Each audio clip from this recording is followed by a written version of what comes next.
Bonjour tout le monde, bienvenue sur la chaîne Comme t'explique. Je vous fais une petite intro ultra rapide en mode montage parce que j'en suis à monter la deuxième partie de la vidéo sur le meilleur du pire de la recherche, donc mon top prix Ig Nobel. C'est ce qui s'en vient pour vous, là. Donc on avait la première partie il y a quelques semaines. Je vous montre le reste à l'instant. Bonne écoute!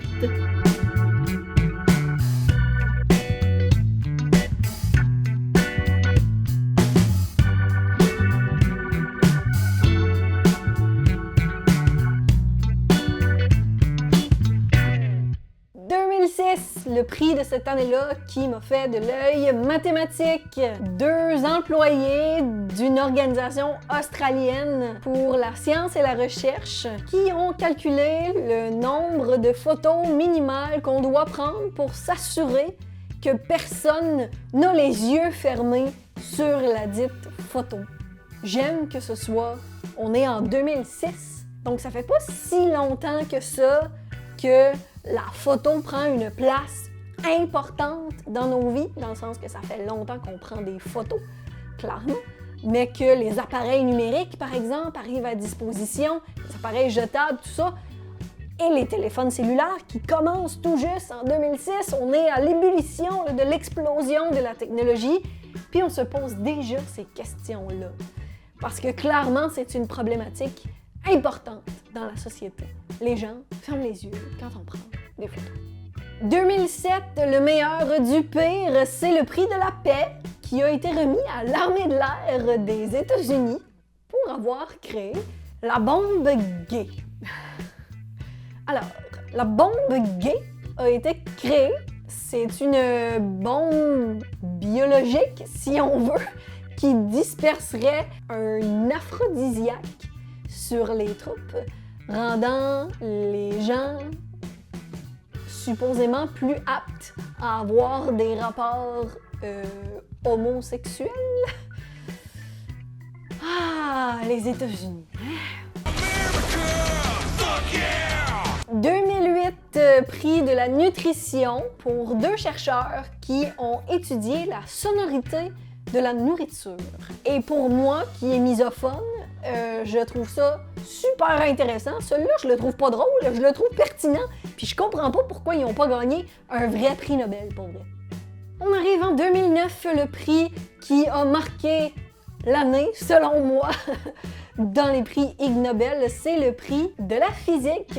C'est souvent la physique qui revient dans mes palmarès. Je trouve ça super intéressant, les prix qu'on décerne dans cette catégorie-là. Une équipe de chercheurs de l'Université du Texas pour avoir déterminé pourquoi les femmes enceintes tombent pas vers l'avant quand elles sont enceintes. Les États-Unis, hein? On change de décennie, on arrive en 2010. Mon prix préféré de cette année-là a été le prix de la chimie, qui a été décerné à une équipe de chercheurs ainsi qu'à la compagnie BP, que vous avez peut-être entendu parler là, pour un quelconque incident pétrolier qui s'est passé là, en 2010. Une petite affaire là,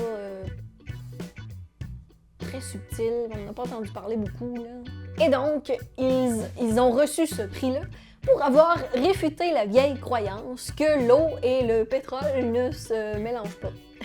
Petit fun fact, les trois chercheurs qui ont reçu ce prix-là avec l'entreprise BP se sont présentés à la cérémonie des prix Ig Nobel, mais BP, elle, ne s'est pas pointée. On ne sait pas trop pourquoi.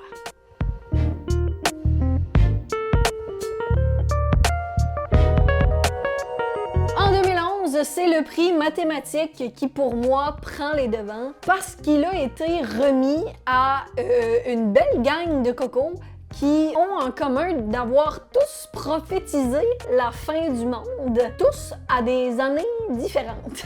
On parle de 54, 82, 90, 92, 99, 94 et 2011. Et ils ont été un peu célébrés ou remerciés d'avoir mis l'emphase sur le fait d'être prudent lorsqu'on fait des prédictions avec simplement des calculs mathématiques.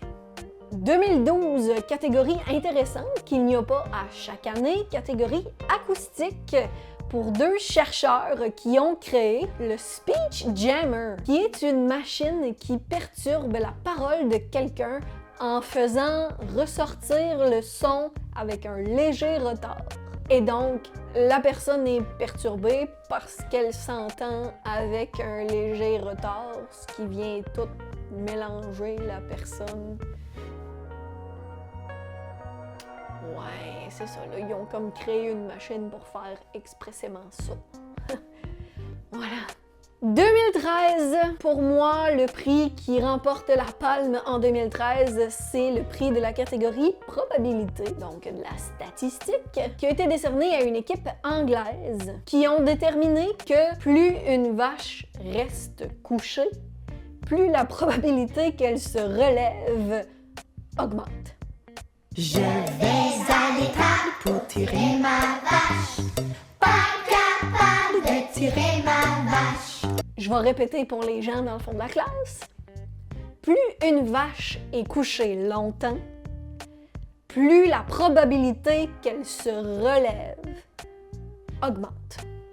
Puis en plus de ça, pour nous gâter, ils ont été encore plus loin dans leur recherche et ils ont déterminé qu'il était pratiquement impossible de prédire lorsqu'une vache est debout à quel moment elle va se coucher.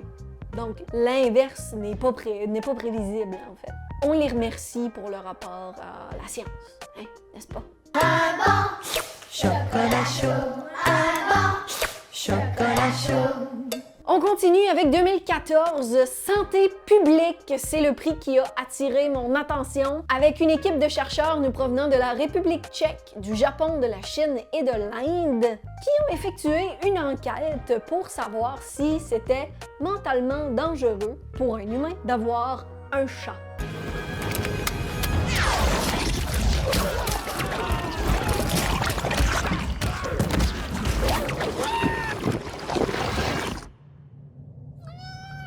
« 2015, prix de biologie qui a été décerné à une équipe de recherche, évidemment, qui ont observé que lorsqu'on attache un bâton lesté ou un bâton lourd sur le derrière d'une poule, elle a tendance à adopter une démarche qui, on croit, ressemble à la démarche qu'auraient eu les dinosaures à l'époque.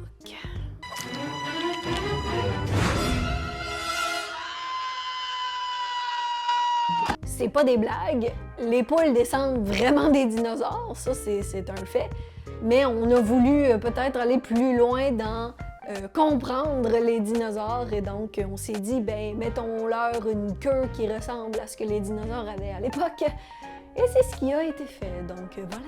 2016, le top prix 2016, c'est le prix médecine qui a été remis à une équipe allemande qui a découvert qu'il était possible de faire passer une démangeaison d'un côté du corps en se grattant de l'autre côté du corps.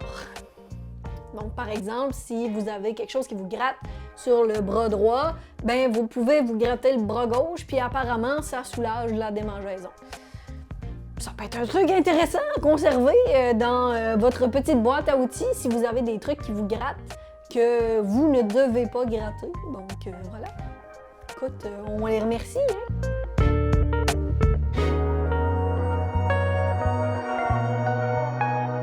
« 2017, c'est le retour de la physique dans mes favoris. Donc, c'est un physicien français qui a reçu le prix et qui a été remercié, qu'on a célébré parce qu'il a étudié les chats, encore une fois, on revient sur les chats, mais à savoir l'état des chats, s'ils sont liquides ou solides. Vous avez probablement déjà vu passer des merveilleuses photos de petits chats qui se rentrent dans des objets assez exigus et qui réussissent à rentrer puis ils fit dans la forme de l'objet. Donc, ma foi, souvent, ils vont se comporter comme des liquides. Et donc, ce physicien français qui a effectué cette recherche-là et qui recevra le prix Ig Nobel en 2017.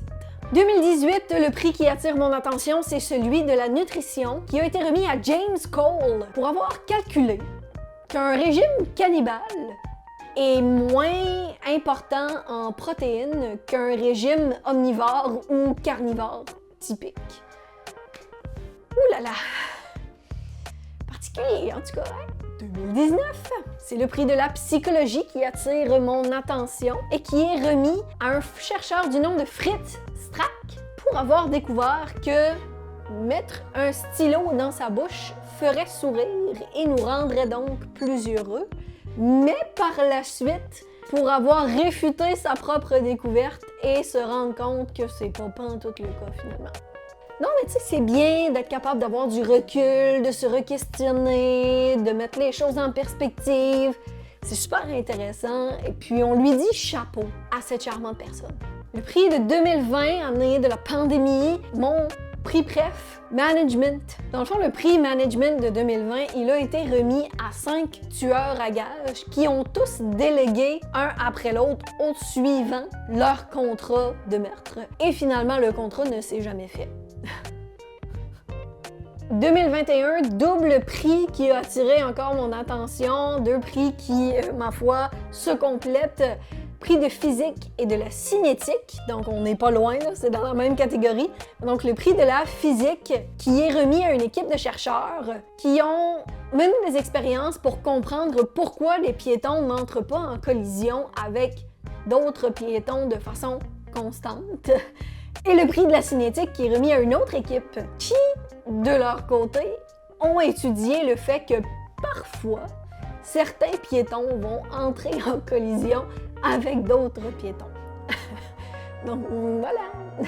2022, mon prix préf est celui de la littérature qui a été décerné à une équipe qui ont analysé pourquoi les écrits juridiques sont si difficiles à comprendre. Et mon prix préf de 2023, finalement, le dernier, c'est aussi un prix littérature, donc qui a été remis à une équipe qui ont analysé les répétitions. Et en fait, ils ont analysé les sensations qu'ont les gens lorsqu'ils répètent des mots très souvent. Voilà, c'était mon petit palmarès du meilleur, du pire, des prix Ig Nobel. J'espère que ça vous a plu. Il y a certainement des recherches au sein de ça que je n'ai pas nommées qui sont aussi super intéressantes. Je vais faire d'autres vidéos sur le pire du meilleur de la recherche, c'est sûr et certain. Donc si vous avez des recherches que vous connaissez qui sont un peu loufoques, un peu funky, envoyez-moi-les. Ça va me faire plaisir de faire des vidéos dessus, d'aller plus en profondeur sur ces sujets-là. Sinon, comme à l'habitude, j'espère que vous avez apprécié cette vidéo. Si oui, je vous encourage à vous abonner à cette chaîne. Vous pouvez vous tenir au courant de lorsqu'il y a des vidéos qui sortent en activant la petite cloche lorsque vous vous abonnez à la chaîne. N'hésitez pas à commenter, aimer, partager la vidéo dans votre entourage si ça vous a plu. Vous pouvez aussi me suivre sur mes réseaux sociaux, c'est @cam_t'explique partout, super simple. Je vous remercie du fond du cœur d'avoir été à l'écoute et allez en paix dans la joie, l'allégresse et la rigolade.